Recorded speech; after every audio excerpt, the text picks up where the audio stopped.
Good evening, everyone. Thank you for bearing with us. This is obviously our first press conference all together, so we're really excited to jam everybody in close now that we can do so safely.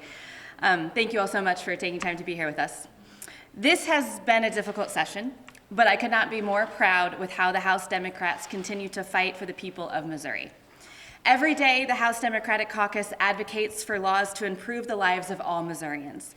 And with a Republican majority that seems more interested in serving the interests of a few to the detriment of many, while undermining democracy at every turn, we also work tirelessly every day to mitigate the damage done by their dangerous agenda.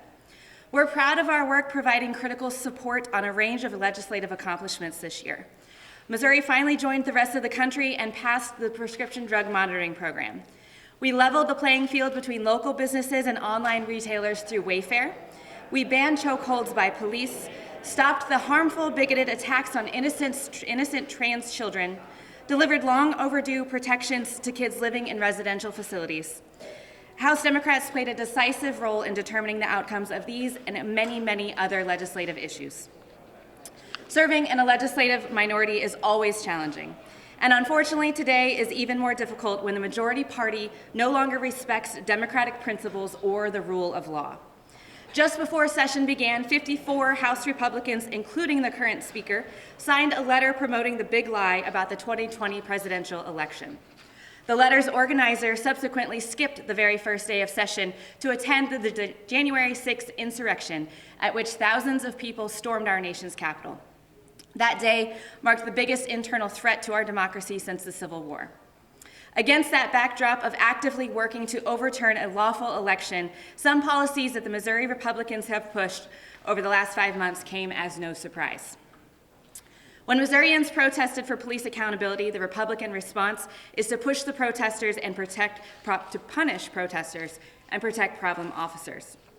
But if police do their duty and enforce common sense gun laws Missourians overwhelmingly support, the Republican response is to defund local police departments through punitive fines and empower criminals to sue officers simply for enforcing the law.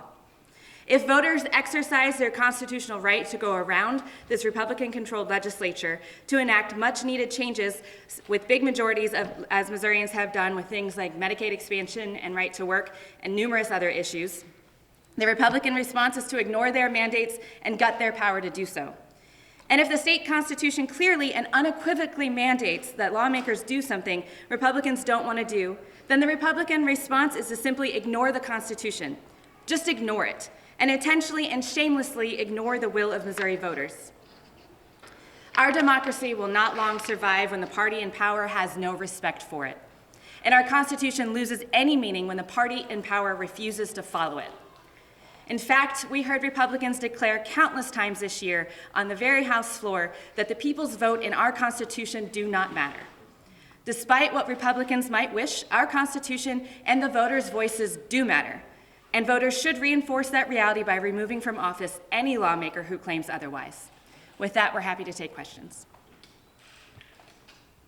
So one of the more interesting things was said from your side of the aisle was on the other night on the gas tax, and the quote was, the Republicans come to talk to us about tax increases and charter schools, and the rest of the time we can kick rocks. How do you get your caucus to a size where you aren't just kicking rocks on most issues? Listen, it's no secret that the Democrats come in and save the day every single day in this chamber. We have seen things like the gas tax where we are, our roads are crumbling, our infrastructure is crumbling, and we have to go to things such as regressive taxes, like increasing that tax, to repair roads and bridges. And we have to do that because the Republican majority refuses to take real action and fix real policy. The gas tax increase was not the solution, it is a Band-Aid. We understand that. We supported it, many members of our caucus supported it because it absolutely has to get done. And the folks of Missouri are begging for infrastructure help, and we don't want to be liable when bridges collapse. But to that point, they come to us when they need support on things, but the rest of it, it's very unlikely that we get hearings. Our bills don't cross the finish line. But that said, we had well over 25 bills that our members filed cross the finish line this year. Now, they may not have had our names on it, but we don't care because we're here for good policy. I was going to ask you about that. It did seem like members of your caucus were able to find quite a bit of success success on substantive issues. It typically required you to work with another Republican, which is kind of how you all get done. But did you think that that happened more this year? And if so, why do you think you were more successful? I think that our caucus is getting stronger and stronger every single day, and our ability to maneuver throughout this building is getting stronger every day. And it doesn't take a supermajority to need to pass good legislation. And so, yeah, we've got a lot done this year, probably more than we have since I've been here.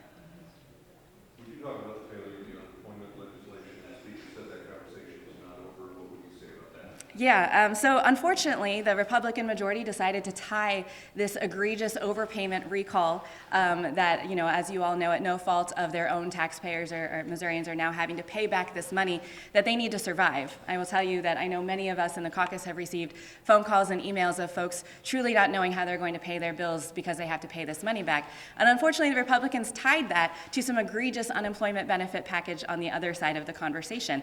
And unfortunately, when you tie really good policy with really bad policy, it doesn't really cross the finish line. Leader Quaid, Representative Carrie Engel, member of your caucus, helped pass. You mentioned her name may not be on it, but it was her bill with Rudy Veed about the faith-based boarding schools. Your reaction to that bill, and two, your reaction to 100 felony counts in the circle of focus. Yeah, I would say a big thank you to Representative Carrie Engel and Rudy Veet for their work on that bill. Folks have been trying to fix that loophole for 20 plus years in the state of Missouri. It has been an ongoing problem, and fortunately with the work that the representatives both did, that brought to light a whole lot that was going on. Now we have these felony charges. Hopefully folks are going to be held accountable, but almost more importantly, we're going to be able to prevent this stuff from happening in the future. And this is just another great example of our members having an idea, knowing that this is a problem and we need to fix it, and finding folks on the other side to help us with that. So there's probably going to be a special session on FRA, and there's also going to be one on redistricting. I'm going to ask a similar question I did to Senator Rizzo. How do Democrats avoid a complete annihilation, given that they have very little leverage in a special session, and they're just going to end up like the Illinois Republicans, essentially? Well, first and foremost, I would say the redistricting conversation is yet another frustrating one where the will of voters was completely undone and ignored. We all know Clean Missouri passed, and then the Republican legislature pushed through an overdoing of that. And so, we are frustrated, and it's no secret we are not in a good position when it comes to redistricting. That said, from both the congressional and the legislative side, we have a powerhouse of legislators who are assigned within our body to be dealing with the congressional piece, and I'm very confident with the work the Missouri Democratic Party is doing on the appointments for the legislative pieces, and we're just going to have to fight, and it will most likely end up in the courts, and we'll see what the courts decide on that front. As a quick follow-up to Yeah. that, is the main priority for House and Senate Democrats to make sure that Emanuel Cleaver's district is not, sliced up and becomes a Republican district? I'm not going to say what the main priority is at this point, to be honest. We've been so focused on the legislative session that, honestly, starting tomorrow morning, we have a meeting where we're going to be beginning those deep dives to figure out exactly what our priorities are going to be. Other questions? Okay. Thank you all so much for being here.